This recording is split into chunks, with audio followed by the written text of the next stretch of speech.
Cómo el imperio más poderoso del mundo perdió el control. La tormenta que creó a Estados Unidos. Bienvenidos a todos a una transmisión en vivo muy especial aquí en su canal México Vivo con su servidor Julián Macías. Hoy no solo vamos a contarles la historia, vamos a viajar hacia el tiempo o por el tiempo para entender cómo se desmoronó un imperio y cómo nació una superpotencia. Imaginen esto, el Imperio Británico. Estamos hablando del Imperio Británico, la fuerza militar y económica más grande del planeta en el siglo XVIII. Contra un grupo de colonos divididos, endeudados y molestos. ¿Cómo pasó el descontento por unos impuestos al té a convertirse en una guerra total de independencia? Basándonos en la obra maestra de Liberty, Equality and Power, hoy desmenuzaremos básicamente el capítulo 5, ¿sí? de este libro, de la historia de Liberty, Equality and Power. Es una historia de América, de la gente de América, del continente americano, ¿verdad?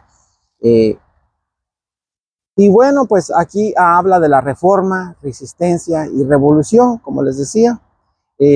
Prepárense para un buen cafecito, un tecito, y irónicamente porque durante los próximos minutos, pues analizaremos las traiciones, los masacres y las divisiones internas y los secretos detrás del año de 1776.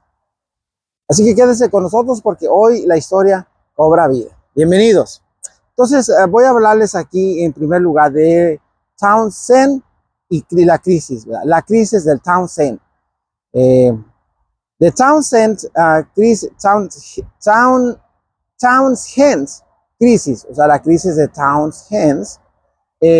Para entender el estallido, debemos viajar al año de 1767, cuando el ministro británico Charles Townshend impuso una serie de nuevos gravámenes sobre las colonias, sobre productos de uso diario como el vidrio, el plomo, el papel, el pintor y fundamentalmente el té, que fue donde estuvo más fuerte el conflicto. La clave analítica aquí no era solo un dinero, sino el principio de soberanía.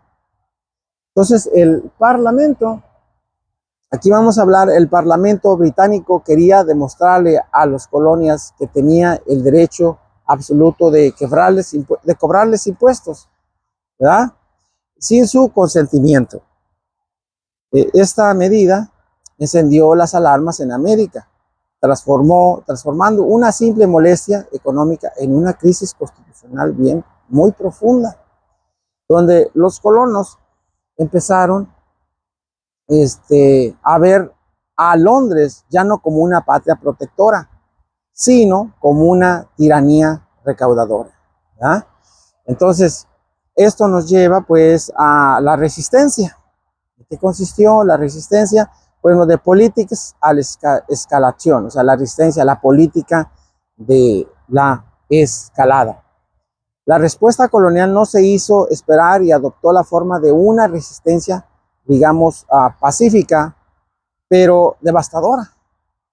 Los acuerdos de no importación a boicots económicos. Ciudades portuarias clave como Boston, Nueva York y Filadelfia se unieron en un pacto en honor para asfixiar al comercio británico, ¿sí? Demostrando que el poder del consumidor podía ser un arma política masiva.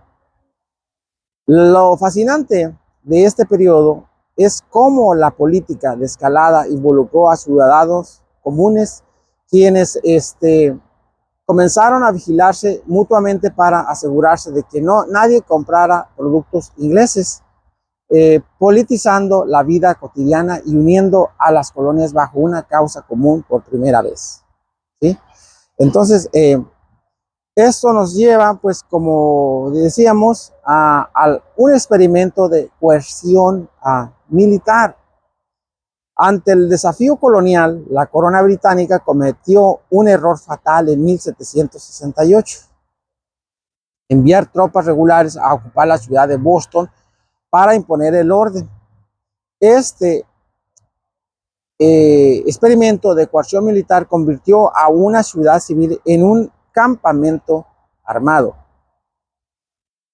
donde unos 4,000 casacas rojas interactuaban diariamente con apenas 16,000 habitantes locales. Fíjense nada más, rojas. Entonces pues esta fricción fue inmediata, ya que los soldados competían por empleos en medio de tiempo con los locales y patrullaban las calles con bayonetas caladas, transformando el descontento ideológico en un odio visceral y diario hacia la presencia militar británica. Ello nos lleva pues a la crisis de los Whigs. Mientras América ardía, Londres pues también temblaba gracias a John Wilkes, un polémico miembro del Parlamento y periodista que se convirtió en el símbolo de la libertad de expresión y la reforma política en la propia Gran Bretaña. Wilkes criticó duramente al rey Jorge III y fue encarcelado, y su causa provocó violentos disturbios populares en Inglaterra conocidos como la masacre de los campos de Santo Jorge en 1768. Pues este evento es crucial porque los colonos americanos se dieron cuenta de que la corrupción y el autoritarismo del gobierno británico no eran solo un problema colonial, sino una enfermedad que amenazaba la libertad de todo el imperio, uniendo sus causas con las radicales de Londres. ¿Verdad? Ello llevó pues a la masacre, nos lleva aquí a la masacre de Boston. ¿En qué consistió esto? Pues fíjense lo que pasó. Toda esta tensión acumulada explotó la noche helada del 5 de marzo de 1770, en los que hoy conocemos como la masacre de Boston. Un grupo de civiles comenzó a lanzar bolas de nieve, hielo y piedras a un centinela británico, lo que provocó que una fila de soldados nerviosos abriera fuego contra la multitud. ¿Verdad? Entonces, esto hizo pues que matando a 5 manifestantes, entre ellos a Quipus Atruk, un hombre afroamericano que se convirtió en el primer mártir de la causa. Aunque técnicamente fue un trágico accidente provocado por el caos, pues digamos la maquinaria de propaganda liderada por Samuel Adams pintó el evento como un acto de tiranía despiadado, grabando en la mente colonial que la coexistencia con el ejército británico pues era prácticamente imposible. A esto nos lleva a la derogación parcial. ¿Qué es la derogación parcial? Bueno, aquí irónicamente el mismo día de la masacre de Boston, el nuevo primer ministro británico Lord North propuso la derogación parcial de las leyes Townshend para aliviar las tensiones y rescatar el comercio británico. Era lo que querían. El Parlamento eliminó los impuestos sobre el papel, el vidrio y otros artículos, pero decidió mantener constantemente al imperio sobre el té. Como un recordatorio simbólico de su desarrollo inalienable a gobernar las colonias, esta retirada estratégica colmó las aguas, digamos, temporalmente, y disolvió la mayoría de los boicots, pero dejó encendida la chispa ideológica que estallaría un par de años más tarde. Y bueno, ahí nos viene la desafección.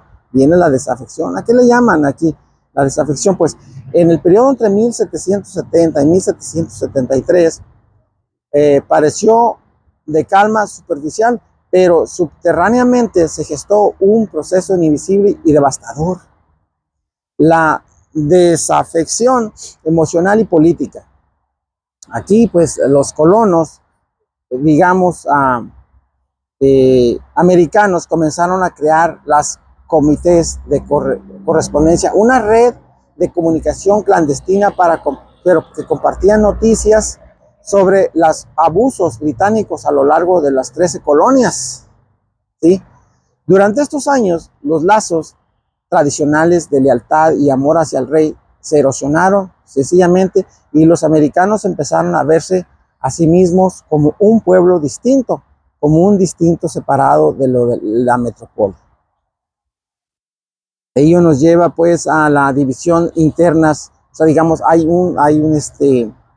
el contagio de la libertad, pues, o sea, se va provocando ya vamos viendo cómo ya las 13 colonias estaban ya, con esto estaban viendo la semillita de la libertad, ¿verdad? Entonces, el reconocimiento feudal y el descontento rural. Mientras las ciudades portuarias peleaban contra el parlamento, el interior del territorio vivía su propia crisis. Y un intento de los grandes terratenientes coloniales y aristócratas británicos de revivir viejos derechos feudales sobre las tierras, desde los valles del río Hudson en Nueva York y hasta las colonias de Vermont. Los agricultores pobres y arrendatarios se rebelaron valientemente contra estos intentos de despojo, ¿sí? Este descontento rural demuestra que la revolución no fue un movimiento homogéneo, pues no fue un movimiento homogéneo. Las clases bajas luchaban tanto contra la tiranía británica como contra la opresión de las élites coloniales locales que querían controlar todo, ¿ya? Bueno, esto pues, esta interesante historia, ya está calentando el sol, igual que está mi chamarra, pues nos lleva a la siguiente situación. Tenemos aquí los movimientos reguladores en las Carolinas también, ya había el movimiento regulador en las Carolinas. Entre el año de 1765 y 1771, las Carolinas del Norte y del Sur se convirtieron en escenarios de una guerra civil interna conocida como el movimiento regulador, ¿sí? Los pequeños agricultores del interior, hartos de la corrupción de los jueces, los altos impuestos locales y la falta de representación en las asambleas costeras, dominadas por los ricos poderosos, se reorganizaron militarmente para regular sus propios asuntos, ¿sí? Aunque la rebelión regulada de Carolina del Norte fue aplastada con sangre en la batalla de Alamance en el 1771, dejó en claro que el contagio de la libertad estaba despertando demandas de igualdad democrática que ponían nerviosas a las propias élites revolucionarias, ¿verdad? Esto nos lleva a los esclavos y mujeres. El discurso de la libertad de la revolución generó contradicciones profundas y fascinantes cuando los esclavizados y las mujeres exigieron esos principios se aplicaran a ellos. Miles de afroamericanos vieron en la crisis imperial una oportunidad dorada para buscar la emancipación, utilizando el lenguaje de los derechos naturales para demandar la libertad legal, mientras que las mujeres desempeñaban un papel logístico independiente o indispensable a través de las hijas de las hijas de la libertad, fabricando ropa hecha en casa para sostener sus boicots y politizando el espacio doméstico. La revolución, por tanto, desató fuerzas sociales con los padres fundadores que no siempre pudieron ni quisieron controlar. Ello nos lleva a la última crisis imperial. ¿Cuál fue la última crisis imperial? Pues básicamente aquí habla de la crisis del té, ¿sí? La crisis del té. La calma terminó abruptamente en 1773, cuando el Parlamento aprobó la ley del té, diseñada para salvar a la Compañía Británica de las Indias Orientales de la bancarrota, dándole el monopolio del mercado americano. Aunque esto abarataba el precio del té para las colonias, el truco era, fíjense bien, que seguía pagando el impuesto. Townshend y destruía los comerciantes locales. La respuesta radical ocurrió el 16 de diciembre de 1773 con el famoso Boston Tea Party, donde los hijos de la libertad disfrazaron de indígenas no, digamos, no woke, arrojaron 342 cajas de té al puerto. Un acto de desafío masivo que cruzó el punto de retorno. Ello nos lleva pues a la respuesta de la Gran Bretaña, o sea, las leyes coercitivas, ¿verdad? Aquí en este sentido, pues se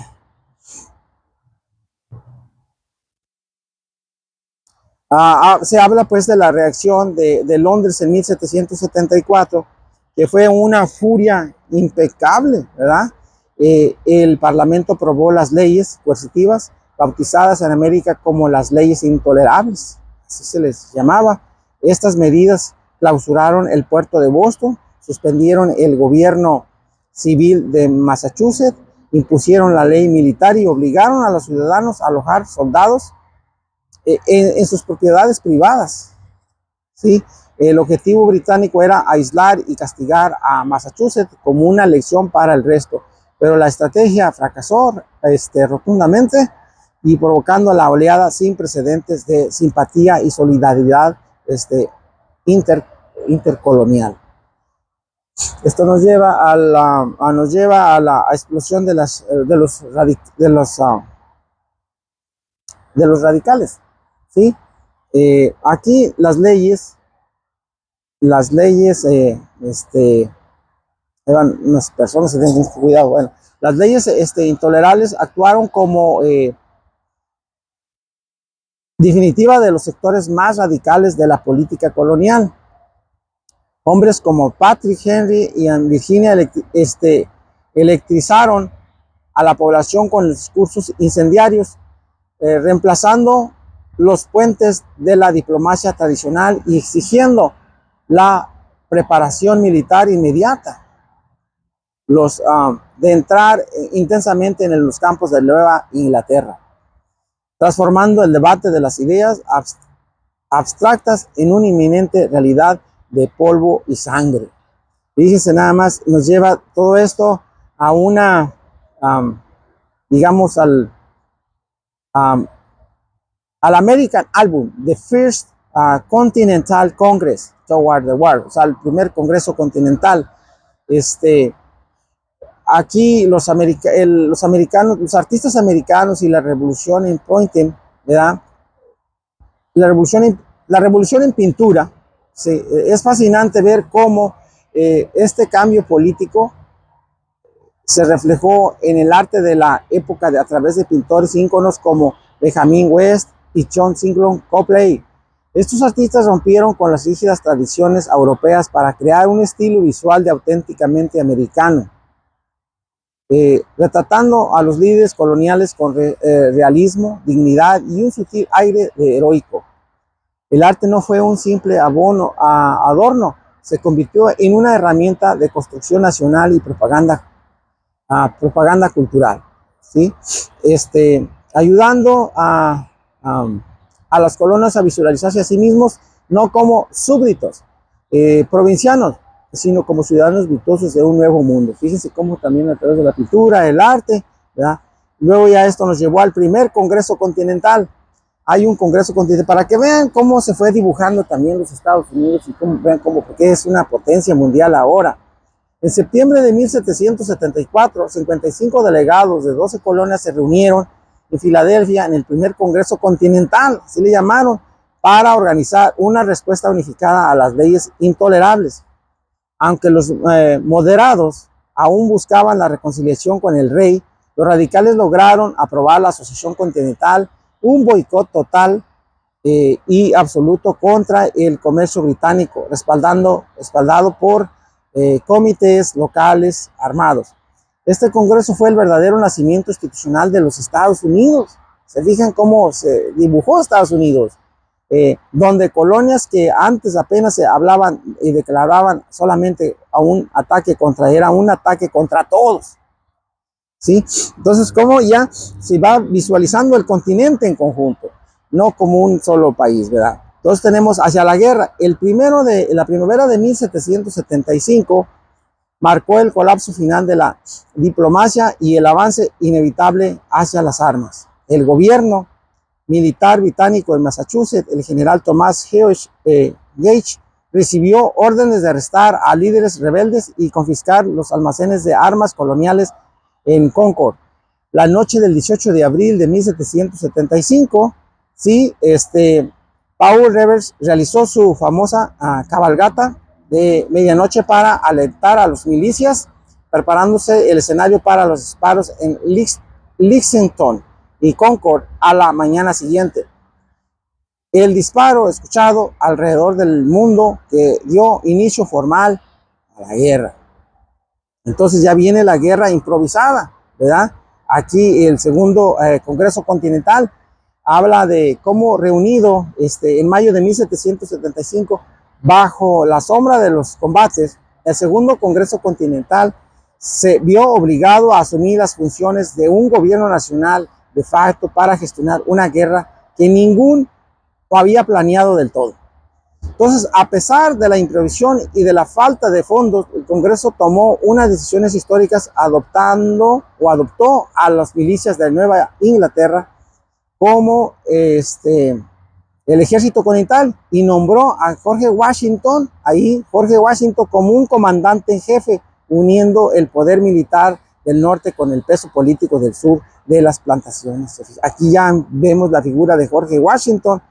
Y luego ya se viene la guerra y la legitimidad de 1775-1776. O sea, durante este año crucial, los colonos vivieron una paradoja política asombrosa. Estaban combatiendo activamente contra el ejército del rey, pero seguían jurando lealtad a la corona en un intento desesperado por mantener la legitimidad legal.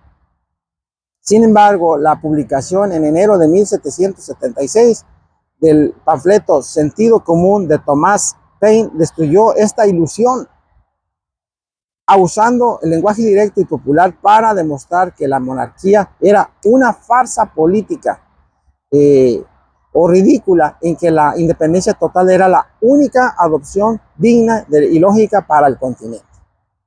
Y bueno, ya viene allí la independencia. Viene la independencia. Finalmente, el 4 de julio de 1776, el Congreso Continental aprobó la Declaración de Independencia redactada magistralmente por Thomas Jefferson. Este documento no solo rompió formalmente los lazos políticos de la Gran Bretaña de Jorge III, sino que transformó una rebelión por impuestos en una cruzada filosófica universalmente basada en que todos los hombres son creados iguales. Con esta firma, los delegados se convirtieron técnicamente en traidores al imperio, arriesgándolo todo para fundar una nación cimentada sobre la audaz promesa de la libertad y el autogobierno.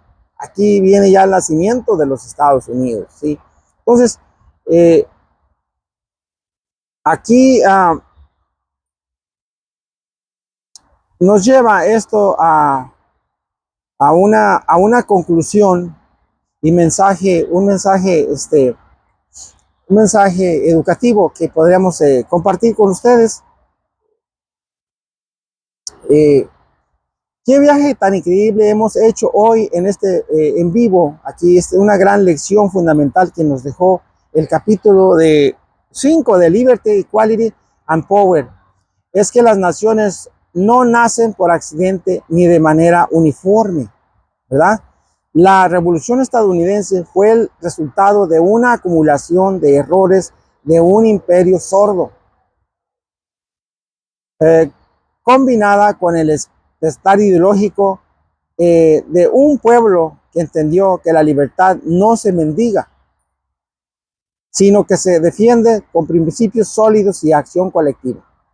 Además, nos enseña que los procesos de cambio social siempre traen consigo contradicciones internas que obligan a las sociedades a madurar a lo largo del tiempo. Así que muchísimas gracias por acompañarme hoy en este análisis profundo en México Vivo. No olviden darle gran me gusta al video o suscribirse si aún no han hecho y dejarme un comentario que parte de esta crisis imperial les pareció, o qué parte de esta crisis imperial les pareció más importante o impactante, ¿verdad? Así que hasta la próxima en otra historia más, y seguimos manteniendo viva la curiosidad por la historia aquí en México Vivo. Que la pasen bonito, nos vemos pronto en otra historia interesante. Hasta luego, que estén bien.